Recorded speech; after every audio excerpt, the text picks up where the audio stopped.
Добрый вечер. В эфире информационный выпуск Амшелшара. Коротко о темах в сегодняшнем выпуске. В Абхазии начался прием заявок на конкурс общественно значимых инициатив «Созидатели Абхазии». В Сухуми в школе «Альфа» презентовали проект, реализуемый при поддержке грантов Росмолодежи, где стилизовали нарский эпос под современные комиксы. Экскаватор-погрузчик и 9 глубинных насосов приобретены администрацией Гурьевского района для нужд ЖКХ.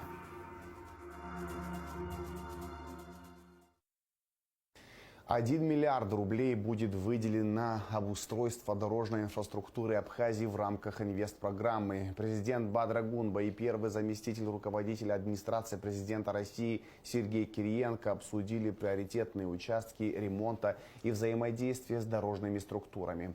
Уже в этом году стартует первый этап реконструкции дорожной инфраструктуры в Кадорском ущелье. Также предусмотрен капитальный ремонт 21 дорожного объекта общей площадью порядка 200 квадратных метров. Завершить эти работы планируют до конца текущего года. Проекты, полезные обществу, от благотворительных до образовательных. В Абхазии начался прием заявок на конкурс общественно значимых инициатив «Созидатели Абхазии». На культурно-деловой площадке ГУМА прошел семинар, посвященный этой теме. Десятки активных жителей страны поделились своими идеями с президентом страны Бадрой Гунбой и первым заместителем администрации президента Российской Федерации Сергеем Кириенко.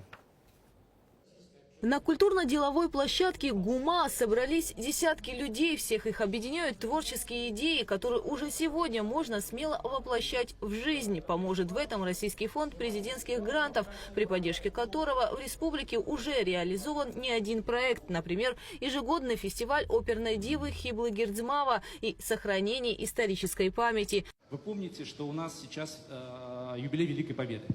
Это наша история с инициативными людьми из Республики Абхазия началась буквально в феврале-марте, когда мы начали все вместе с вами работать над сохранением по исторической памяти. Да? 8 жителей 82 сел инициативно проявили инициативу, чтобы воссоздать памятники к великому юбилею. Не просто почтить память, то есть все пришли сами. То есть фонд президентских грантов предоставил лишь небольшие ресурсы на строительные материалы, на какую-то сложную работу скульптора, гравера, а жители сами вложили свой труд, вложили свою созидательную энергию, насколько важно и бережно хранится вот эта память в республике. Социальная поддержка, защита граждан, поддержка семьи, организация активного досуга, развитие образования, науки, творчества и многое другое. Фонд работает по разным направлениям. Главное – представить полезный для общества проект. Обсудить важные темы вместе с гражданами страны пришли глава государства Бадра Гунба и первый заместитель руководителя администрации президента Российской Федерации Сергей Кириенко. Инициативная группа делилась своими идеями, проектами. Среди них даже детская судостроительная верфь и игровая площадка для детей с ограниченными возможностями здоровья. Для детей с особенными возможностями здоровья детскую игровую площадку. Может на набережной, может в сквере Кугония, чтобы дети взаимодействовали. Проект, который сегодня презентует, это реальный механизм, который даст возможность реализовать общественно значимые инициативы активных граждан нашей страны, подчеркнул президент.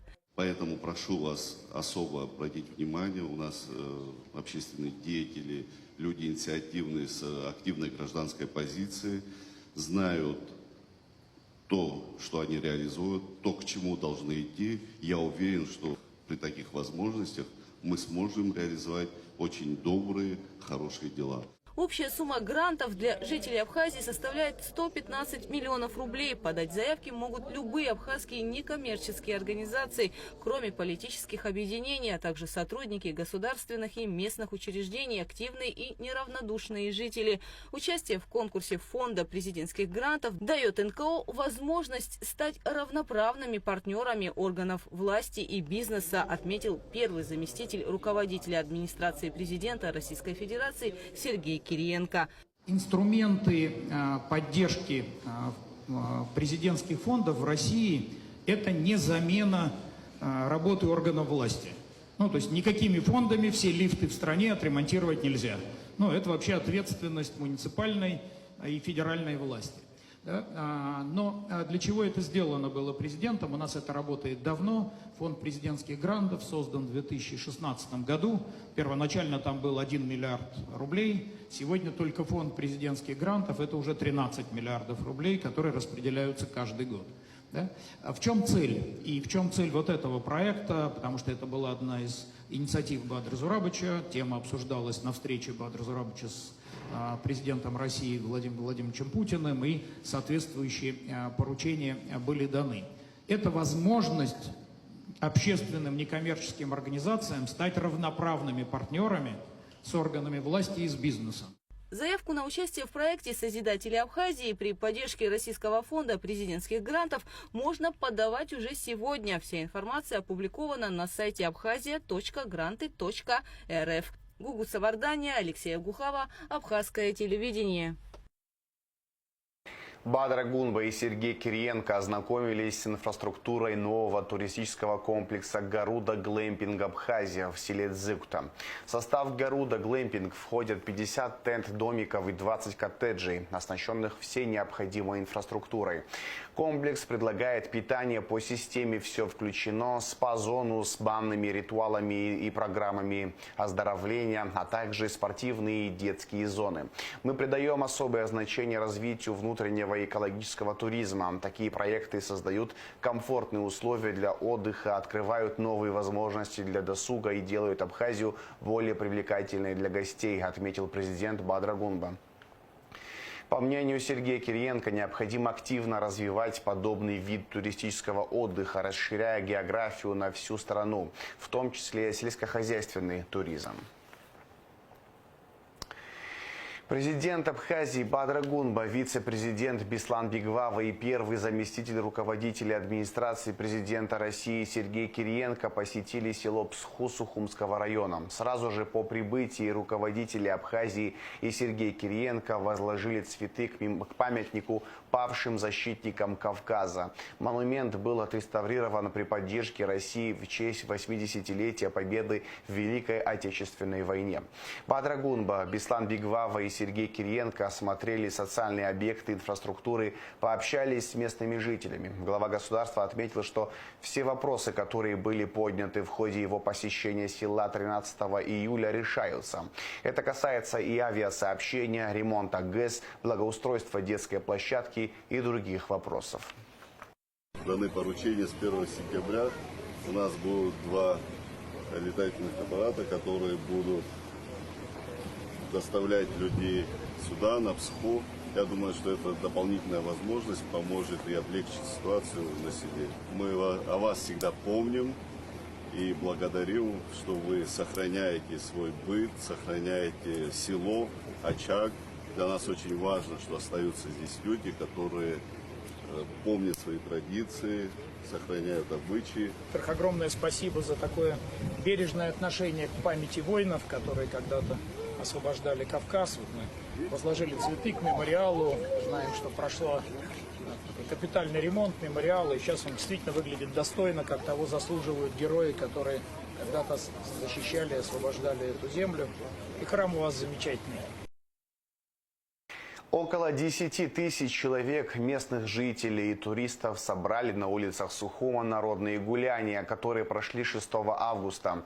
Такой массовости в столице Абхазии не было более 30 лет. Концерты, фестивали, разнообразие местной еды и финал вечера, открытие светомузыкального фонтана оставили у местных жителей и гостей самые положительные впечатления.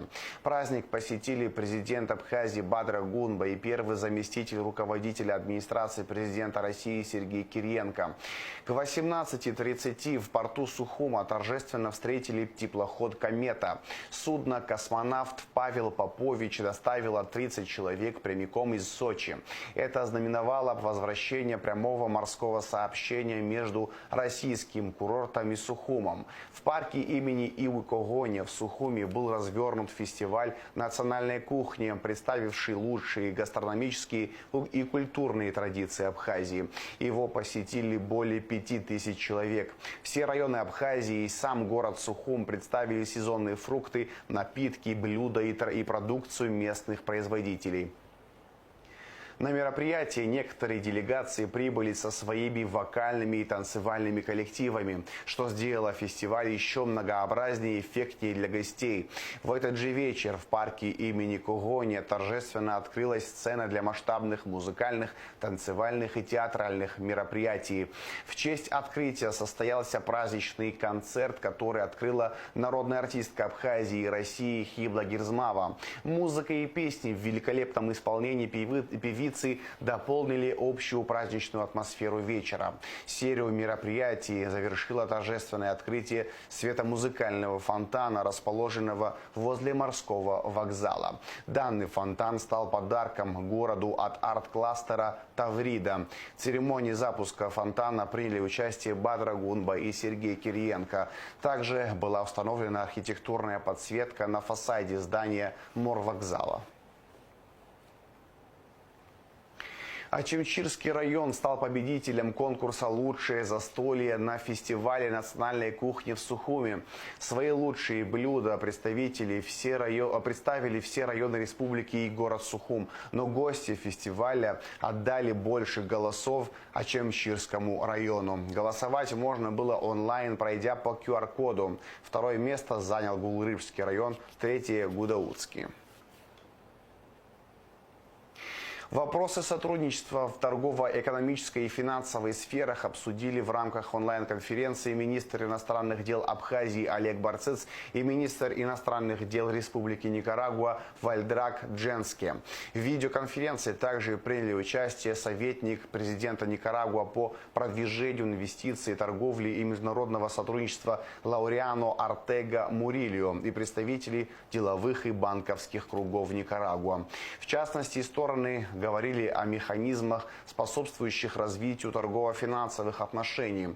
Они выразили готовность продолжать совместную работу, направленную на реализацию намеченных инициатив, включая возможные инвестпроекты и совместные программы в области IT, торговли и финансов.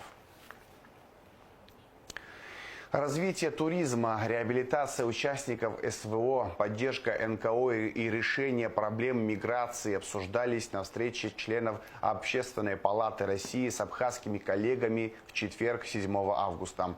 Открывая встречу, секретарь Общественной палаты Абхазии Гули Кичба поблагодарила гостей за визит. Она отметила, что отношения между странами развиваются интенсивно по многим направлениям и предложила обсудить наиболее важные вопросы двусторонней повестки. Участники встречи также рассмотрели вопросы демографии, развития сельского хозяйства, экотуризма. Российские коллеги отметили, что поделятся своим опытом при решении похожих задач. Представительницы Абхазии Жанна Айба и Аида Габлия принимают участие во Всероссийском экологическом молодежном форуме «Экосистема. Заповедный край» платформы «Росмолодежь», который открылся 5 августа в Камчатском крае. Участниками форума стали 600 молодых людей в возрасте от 14 до 35 лет из всех регионов России. Запланированы полевые выходы и выезды, где участники будут решать задания от экспертов и организаторов мероприятия. Жанна Айба, волонтер-эколог, поделилась впечатлениями от участия в форуме. Каждый день я открываю что-то новое здесь. Я никогда не была на Камчатке. И, конечно, каждый объект, растительность, формы рельефа, все это очень необычно и ново. Также мы познакомились с коряками, коренным населением этих мест, узнали об их культуре, обычаях, традициях, что очень интересно. Ну и, наверное, более важным является то, что мы познакомились с этой местностью, посетили Можайское озеро, брали там пробы воды, почвы в окрестностях, и сейчас уже будем получать результаты наших исследований. Таким я еще никогда не занималась, было очень интересно. С собой я, наверное, привезу большой багаж новых знаний, впечатления новые. эмоций, но и также я начну больше разбираться в теме энергетики, потому что я попала в блок чистой энергии. Для нашей страны это тоже очень важно. У нас есть гидроэлектростанции, и, в принципе, из-за огромного количества водных ресурсов мы используем именно гидроэлектростанции. Но сейчас я узнала, что есть и другие источники энергии, которые могут быть также экологичными и очень удобными в условиях нашей страны.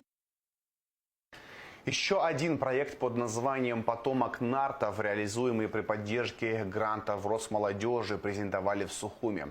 В школе «Альфа», где расположился детский летний лагерь, рассказали и показали очередную серию комиксов, стилизованную под нартский эпос.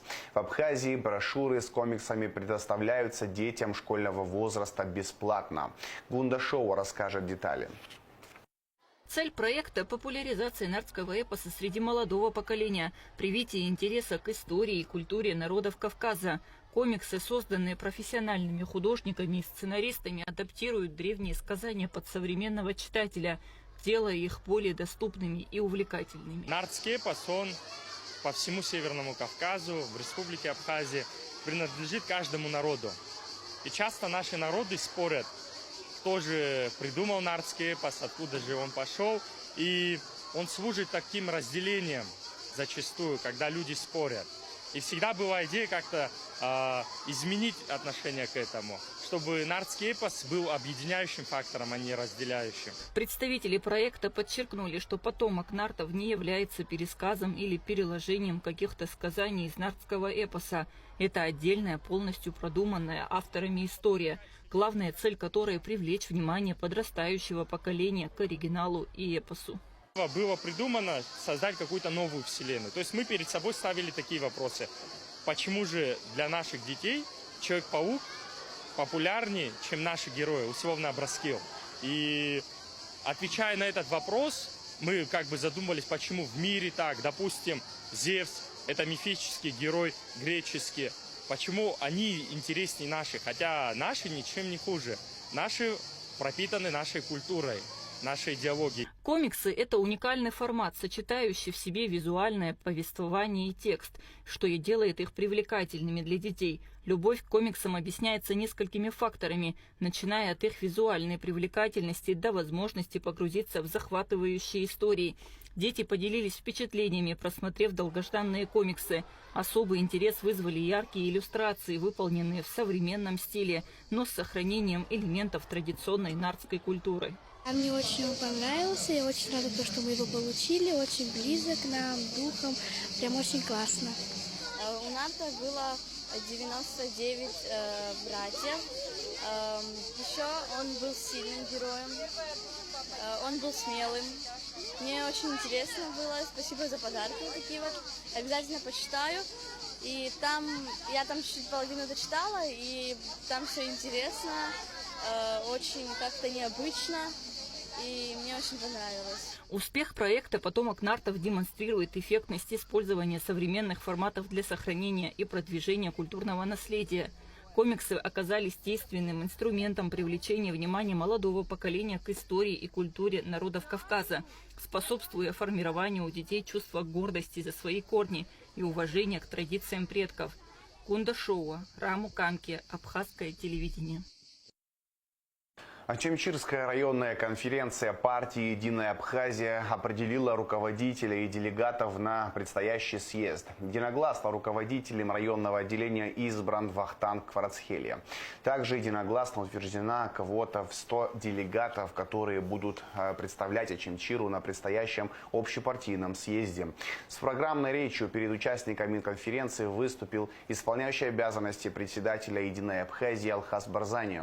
Он подчеркнул неизменные приоритеты партии, суверенитет и безопасность республики, благосостояние соотечественников. Исполняющий обязанности председателя также акцентировал внимание на преемственности поколений и роли молодежи. В ходе конференции участники были познакомлены с недавно избранными руководителями других крупных отделений партии. Паталом Берзения, главой Гагрского районного отделения партии, Ахрой Ашубом, главой Сухумского городского отделения партии и Гарри Джугелием, главой Гудаутского отделения. Делегация зарубежных соотечественников посетила Ачамчиру, где совместно с представителями Госкомитета по репатриации и участниками лагеря Хичтрэх возложила цветы к памятнику погибших защитников Родины в Отечественной войне народа Абхазии. Затем для гостей была организована концертная программа в Доме культуры. Также им провели экскурсию по набережной Ачамчиры.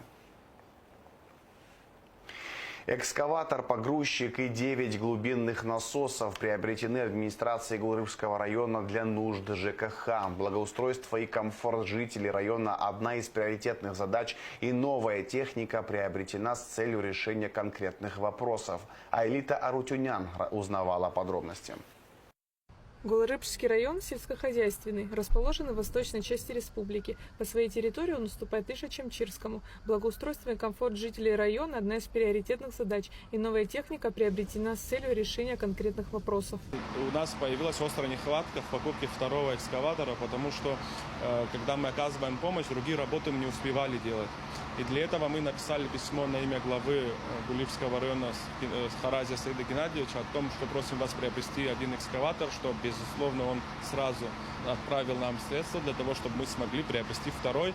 И вот сейчас он подходит под подготовку, и в скором времени также будет уже эксплуатироваться на нужды района. Помимо экскаватора-погрузчика было необходимо закупить еще перекачивающие глубинные насосы. Уже ведутся работы по их установке на головную станцию Дзагута. Благодаря администрации президента, кабинета министров, администрации города Сухума, Гулрыбского района администрации, мы провели работу, чтобы вернуть реку в свое русло.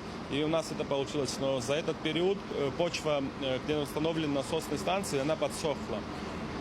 Также мы там же сами провели еще некоторые работы, но не хватало того дебита воды для того, чтобы бесперебойно подавать воду в Гулрыбский район. Мы обратились к главе с просьбой выделить нам финансы для закупки вот этих 9 перекачивающих 6 глубинных насосов. На что нам выделили эти финансы, мы закупили и привезли. Надеемся, что в ближайшее время мы избавимся от проблемы с отключением воды, и вода будет бесперебойно выйти в дома жителей Гулрыбского района. В распоряжении Гулрыбского района более 10 единиц техники. Это КАМАЗы, самосвалы, трактора и не только. Как отметил Тимур Начкебия, это не последний закуп необходимой техники. А также у нас на будущее запланирована покупка гусеничного экскаватора для того, чтобы мы могли проводить работы на реках, чтобы мы молниеносно могли сразу реагировать на те или иные вызовы на реках и также оказывать помощь гусеничным экскаваторам. Вот в ближайшее время, в течение 2 недель, данная техника будет уже в гараже жилищно-коммунального хозяйства. Администрация Гулрыбского района старается поддерживать крестьян и сельхозпроизводителей, а с новой техникой возможностей станет еще больше. Айлита Арутюнян, Ахрамичба, Абхазское телевидение. Завершены ремонтные работы на подземном переезде под ЖД путями в районе улицы Бейгуа. Проезд открыли вечером 7 августа. В рамках работ также было расчищено русло реки Адзапщ, чтобы в сезон дождей избежать подтопления. По поручению главы администрации экстренно приступили к восстановлению дорожного полотна от улицы Дзидзария к улице Бейгуа, так как она долгие годы находилась в плохом состоянии, и обращение граждан и населения, которые часто пользуются переездом, с просьбой обратилась к главе администрации. Вот мы ее восстановили, часть дороги закрыта до сих пор.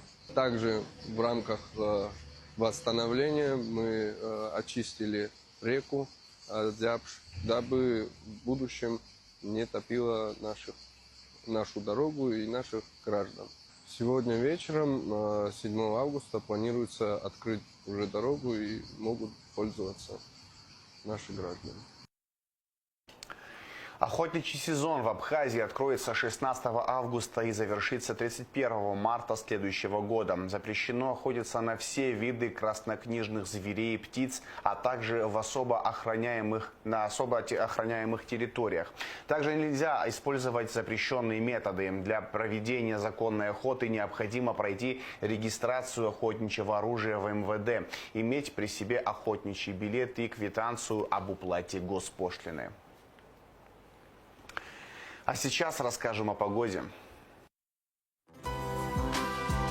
8 августа в Абхазии ночью не ожидается осадков. Днем временами дождь, гроза, возможен град. Температура воздуха ночью 20-25, днем 27-32 градуса. Температура морской воды плюс 29 градусов.